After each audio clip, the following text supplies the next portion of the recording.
Cameroon, Bandung, Africa, Bandung, to the world, Bandung. Your Bamenda man, your Ekuna man, your Ngi man, your Bakori man, and proudly so your Anglophone brother. You're welcome on this platform, dear friends. Merci encore, merci pour vos messages, merci pour votre soutien. Papa a déjà été inhumé samedi dernier du côté de Ekuna Kofi-Kwata Apostolic Church. Merci encore, merci pour tout, merci surtout. Vraiment, je suis reconnaissant. Voilà. Merci pour ceux qui continuent d'envoyer les messages, ceux qui ont fait des promesses et tout ça. Merci, merci. Le plus important, c'est votre soutien moral. Chers amis, bienvenue encore ici. Ici, c'est la vérité. Ici, c'est la réalité. Ici, c'est la justice. Il y a un monsieur qu'on appelle Mark Peter Breeze. Mark Peter Breeze, c'est un piètre sélectionneur. En tant qu'entraîneur, il était nul de chez nul. Et les fonctionnaires au ministère de Sport, avec la complicité du SGPR, Ferdinand Gongo, sont allés chercher cet incompétent dans le domaine du football. Parce qu'il est compétent dans le domaine des jus, des plaintes, avec des intrigues et autres. Par rapport à ça, pour régler leur compte à Samuel Eto'o-Fils, qui a refusé de se faire manipuler.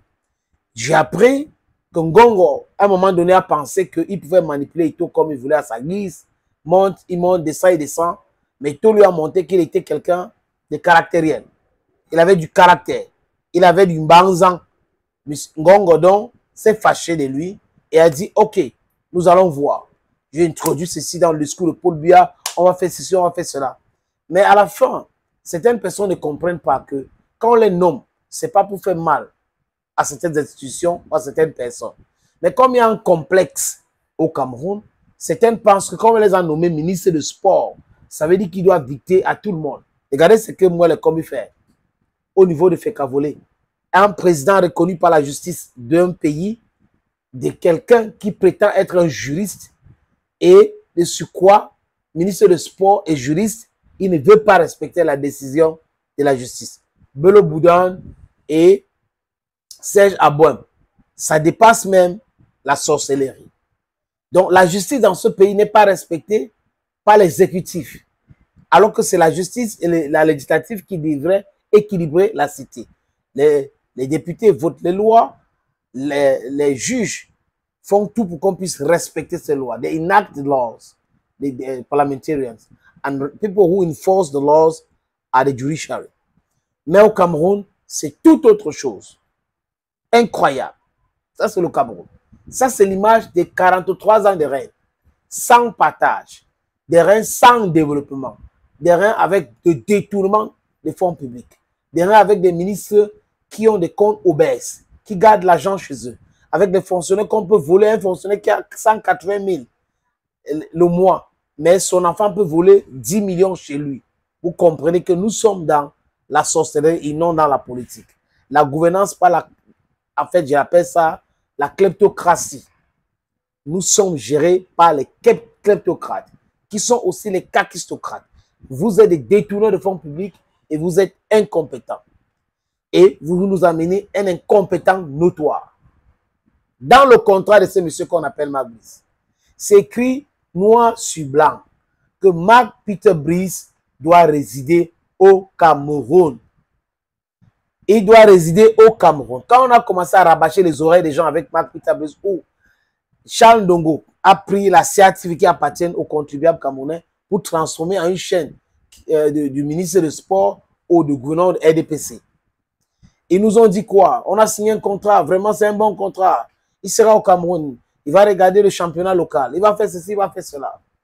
Mais on se rend compte aujourd'hui que, Mark Breeze ne regarde pas le championnat camerounais. 2, il ne regarde même pas le championnat européen, ni américain. Il n'est informé sur rien. C'est pour cette raison que je pense qu'il est un analphabète et dangereux.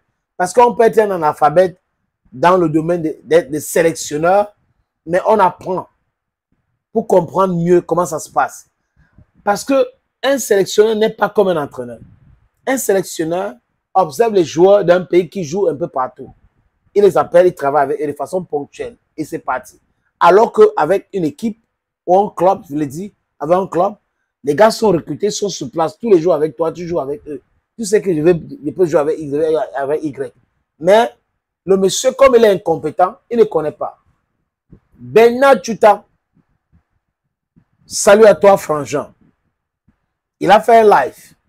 Et dans ce live, il a dit clairement que c'est Serine Toulou et les autres qui conseillent Marc Brice, qui donnent les noms des joueurs. Parce que lui-même, en convoquant les joueurs locaux, il les a vus jouer où? Est-ce que Marc Brice a vu ces gars-là jouer au Cameroun avant de les convoquer? Si ça ne vient pas de Mouele Kombi ou de Serine Toulou. Parce que lui ne travaille pas avec Tungu Pile. Lui ne consulte pas Pagou. Il ne consulte pas les autres parce qu'ils ont été nommés par la FECAFOOT. Donc Serine Toulou, Mouele Kombi tire les ficelles. Ils donnent les noms des gens comme ils veulent. Parfois, j'ai appris qu'il y a le monnayage. Mais je ne peux pas accuser les joueurs locaux là par rapport à ce tournoi qui va se jouer à Marrakech. Marc Brice vient accuser la fédération d'incompétents, de lenteurs. Voyez-moi quelqu'un qui est en train de prendre, il prenait sa retraite et il n'avait pas d'argent quelque part en Grèce. On allait le chercher. Et il repart lui là-bas, il reste. Marc Brice ne respecte pas la fédération. Marc Brice ne respecte pas le contrat qu'il a signé. Par ricochet, Marc Brice ne respecte pas les Camerounais. Et les complices de Marc Brice pour faire du mal aux Camerounais et insulter les Camerounais, c'est Mouele Kombi, Jean-Narcisse Mouele Kombi, Serine Toulou et SGPR. Parce que si ces gens-là étaient sérieux, Marc Brice serait déjà parti depuis belle lurette. Vous signez un contrat avec un individu, un délinquant, quelqu'un qui est mal élevé, qui insulte les gens, qui est expert en plainte, qui n'est pas là, qui pense que la fédération va le supplier. La fédération doit l'appeler, ouais, ma papa, vous faites quoi, non, papa, et tout ça. Par rapport à quoi? Il doit résider au Cameroun, il doit avoir ses bureaux à la FECAFOOT pour travailler là-bas. Mais il n'est pas là-bas. Moi, le commis n'a jamais parlé de ça. Ni Ferdinand Gongo, ni les autres. Ça veut dire qu'ils savent bien ce qu'ils sont en train de faire. Voilà. Piscini, Maguire, c'est la même formule, la même façon de procéder. Le Cameroun les appartient. C'est ça, avec Gongo, avec moi, le Kombi, avec Serine Toulou, c'est que le Cameroun les appartient. C'est comme ça qu'il fonctionne. Sinon, qu'est-ce que ce monsieur fait? Donc, quand Bernard Tchoutang dit que ce sont ces gens-là, Serine Toulou et les autres, qui donnent le nom de joueurs pour que le gars puisse les convoquer. Je suis d'accord avec lui. Et dit encore, les joueurs sont blessés. Lui, il les convoque.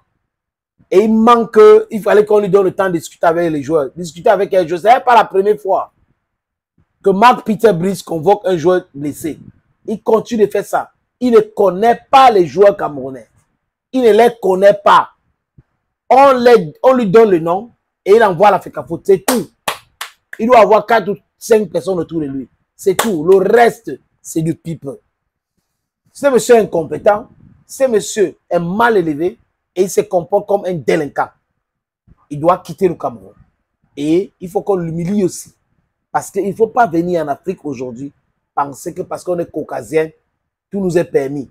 Malheureusement, nous avons nos frères africains qui sont complexés au ministère des Sports. Thank you, friends. Cameroon, Bandung, Africa, Bandung, to the world, Bandung.